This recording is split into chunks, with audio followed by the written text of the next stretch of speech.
And now Jaylen Reyes back in studio. So you've turned things around after 4 straight losses, my friend. What's been the key? Just playing together, playing hard, and just getting better every day. It's so nice to play at home, which is one thing. Being on the road for a couple of weeks it was rough, and just kind of turning around, getting back to what BYU volleyball is. Jaylen, who's on your Mount Rushmore of current BYU athletes? Taylor Sander for sure, Tyler Hawes, Jen Hampson, probably Taysom Hill too. Yeah. That's kind of the consensus. Ours, yeah. That's I kind would of the say consensus. Taysom Hill or Kyle Van Noy. Or I guess he doesn't qualify anymore. We didn't count him because he finished in so December. Taysom Hill. Yeah. Taysom Hill. Okay. Jaylen Reyes of BYU men's volleyball, junior star, libero. He wears the blue shirt in home games most of the time. I had some people ask me that last night, came over to watch the game. How come he wears a blue shirt? And I'm like, because he's awesome. That's a classic volleyball question. It is. You probably get that a lot. I do. Yeah. And it's the libero. We determined that last time you were on the show. The proper pronunciation. Our Italian stat guys claims that the libero word started in Italy, so it's actually libero. Yeah, nice so try. I don't really know. Nice try. I really don't know. Listen, Juice. Nice try, brother. Oh, man. Talking with Jaylen Reyes of BYU men's volleyball, coming off a huge win over UCSB last night. We'll start with the whole block party. And are you rested? I mean, did you touch a ball? Did you touch a ball last night? Yeah, I think Michael Hatch took care of all of that for us last night. It was pretty amazing. What went right at the net? I mean, why so many? I mean, I think we just got a good read. Coaches put a great scouting report together, and DY and Hatch did a great job of just not giving up on plays and just getting over the net. And with great pin blockers, it's really easy sometimes. And it's really nice to just play defense behind those guys. That's what you end up doing as the libero behind them. So you didn't have to work as much, but you have to be ready. I remember you dug a dump from Jonas Safe last night. That was impressive. You read that. You had an assist to Taylor Sander at a system. That's when it seems like you get the most excited, when you do something that maybe isn't normal with your job. Yeah, the extraordinary plays or the plays that don't happen all the time, those are the ones that are most fun to me. I love the celebrations. Do you have to be the energy leader? Like you end up being that guy, but other guys are flying around a little more. You're diving all over the place. Different. Yeah, I think that's just kind of my role in the team. Coaches talk about finding your role, so I feel like I don't think anyone's actually told me I need you to celebrate more. I think it's just one thing I've done ever since I've come here, and I think just people get used to it. When I'm not like that, people are like, "What's wrong with Jaylen?" So I think it's just better that I just do it that way. The exuberance is contagious. There was a point last night during the TV broadcast where you came running around, you were celebrating something, and then in the background you see 2 of your teammates jump up and bang shoulders. They're not even playing, but they're obviously engaged in the game, to a high degree, which is really fun to watch. Yeah, it's super fun. It's just a super fun environment to play in. You turn around, you see the bench going crazy. You see Chris getting fired up in his suit on the sideline. You see Carl and Rob getting excited on the bench, and 4,000 or 5,000 people in the crowd just getting nuts. So it's so much fun to play here. That is awesome. Jaylen Reyes is on BYU Sports Nation. We had Futi Tavana on the show yesterday. He talked about how Josue Rivera he nicknamed him Yo-Yo because he'd call for a go ball, but he couldn't understand him very well. Yeah. Yo-Yo. So he called him Yo-Yo. We have Sandman, DY for Devin Young. What are some of the other nicknames or for other guys or nicknames we haven't heard yet? Matt Underwood, we all call him Matty Ice, probably. Okay. After Matt Ryan, okay. Matty Ice. Do you have a nickname? People call me J-Ray. Just J-Ray. for obvious That's reasons. good. J-Ray. Yeah, I like it. It's simple. I like it. My high school coach gave it to me. It's one of the rare nicknames one of my high school coaches gave that I actually like. What does Taylor prefer? Because I've heard, Sandman's not his favorite. He doesn't hate it, but it's not his favorite. Is there one for Taylor? Like demigod or anything like that? I heard the chosen one before, too. Chosen one. I think that's sweet. Yep. I think, before he didn't like Sandman, but I think because everyone calls him that and the posters that his uncle puts up in the field house during games, I think he just kind of learns to just kind of embrace it, seeing he's been here for 4 years now. Yeah. We're talking with Jaylen Reyes of BYU men's volleyball, junior libero or libero, if you're the Italian. Whatever, man. Coach. It's libero. I don't know if Robbie Sutton has a nickname, but I do know one word to describe the way he's played over the last 2 games, and that is clutch. How important is it?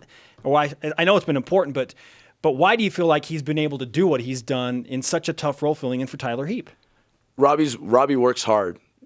throughout the year, no matter, if he's the backup or now that he's been the starter. Robbie has a great work ethic, and he just comes to practice every day ready to battle. And I think when it came to game time, he just had that same mindset of, I'm just going to come and play as hard as I can and try and help us win. He's not out there thinking too much. He's just out there playing, which is super nice, and he's just super fun to play with.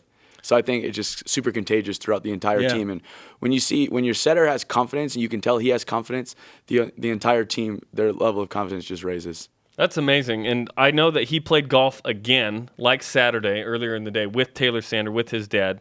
Taylor's dad, Steve, did not participate yesterday, but that carried over, that good luck. Anything to relax. Like, what do you guys do to relax on a game day, especially now where you don't have class? I just try to hang out and then maybe go into the office and watch film. I usually watch the other team serve for a little bit and just kind of hang out. We hang out in the hot tubs in the training room and, just kind of think about the game. We have serve and pass, but not overanalyze it. Just kind of hang out. We go and eat. Just kind of have like a little normal day. It's kind of hard now that school's not in session, which I'm not complaining, by the way. And that we just kind of have fun. We all hang out, most of us. So it's just super fun, especially home games. It's super nice, kind of hang around town. Everyone's excited for the game. Yesterday I was at Jiffy Lube, and everyone's like, we're coming to the game tonight. It's going to be so sick. Lube? Yes. Getting your oil change or something? Yes. So, it's so much fun to play here. There's this dynamic of hosting the MPSF tournament where if you lose, it's your senior's final game. How much of an emphasis did you place on getting to the championship to give those senior guys the maximum amount of games on your home floor? It was big. It's big for our season. If we lost last week to SC, we could have been done. If we lost last night, we'd have to, hope for other teams, for everything to go right. So it's nice. We kind of control our own destiny. And, I know everyone probably wants one more chance to see DY and Taylor play in the Fieldhouse. So it's going to be super exciting, and it's going to be packed tomorrow night. I've joked that I'm going to cry after Taylor's final home game Saturday. A piece of Jarom will die. Because I've been here, I've been calling his matches, his whole career, and with Futi and all that, and so it's really the end of an era in terms of what Taylor's been able to do. I know you're really close with Taylor, an unbelievable volleyball player, one of the best in BYU history. It's been a special experience for us to watch, but how's it been for you to play with him? It's been amazing. He's made the transition for me coming here really easy. Him and Josue probably are like the two closest I'm on the team. He's a once in a lifetime talent. It's just. He's so much fun to play with, but yet he's so humble, and he's so, he's not as, he's about team first. He's not about, mine. He's about ours and what we're trying to achieve. And, I think he's going to go down as the best player ever to play here. And, if the only thing he's probably missing is a national championship. So hopefully we can get that this year. Is there positive pressure that way? I know it's not for Taylor. It's for Devin as well. It's for Nick Valencia. It's for the whole team. But, hey, we need to win a title for this guy's legacy. I don't think we feel like we have to win it just for, such and such as legacy. It's just when we come here, we're recruited here to try and win national championships with, and there's probably about, 7 or 8 other schools around the country that feel like they should do the same thing. So, I don't think we're playing for like our legacies, but I think we're just playing for the program and, I'm tired of looking up and only seeing 3 banners up there, if you know what I'm saying. You want 4? Yes, we do. Especially if you win Saturday, you will have won the MPSF regular and tournament. It's like, I'll take a national title over those. For sure. Yeah. Jaylen Reyes, J-Ray, BYU volleyball player with us on BYU Sports Nation. We were just talking about UCSB, and rightly so. That was a crazy match. Went really well for you. Now you have to switch your attention to Stanford, who's probably the hottest team in the country right now. 13 straight wins. They rolled through the back half of MPSF play. What do the Cardinal present to you in terms of challenges? Well, first off, they have really, they're all experienced. All the guys they have playing, they all started last year. And they have 2 really good outside hitters. I want to say Brian Cook. I want to say both of them were All-Americans this year. And Irvin, yeah. And then they have he's listed as 6'8", but I feel like he's 6'10", a setter from James Shaw from Northern California, and he just presents a huge problem just because he's so big. He can attack the ball, and he attacks for a high percentage. He's really aggressive at the net as well. He's a really good blocker. He's a really good server, and because he's so tall and he's so physical, he can he can put up really good sets from maybe tight passes where an average setter can't do. So it's just, and they're playing really well right now. They have a really good middle, Kaminsky, who's playing really, really well, and then my friend Grand Delgado, their libero, He's balling Your buddies right with now. Grant? He's balling right now. Yeah, Mahalski's tough from the service line. I mean, they're really good. That match tomorrow night, 9 Eastern time. By the way, that's all nice what you just said, but we decided that BYU owns Stanford. Yep, you do. Because Taysom Hill was committed to Stanford. He's the quarterback here now. Keanu Nelson transferred, graduate transfer. BYU in basketball beat him. 112 points on their home floor. 112 points. What else was there? Andrew Luck, trying to grow a Brigham Young beard. I mean, BYU owns Stanford, don't they?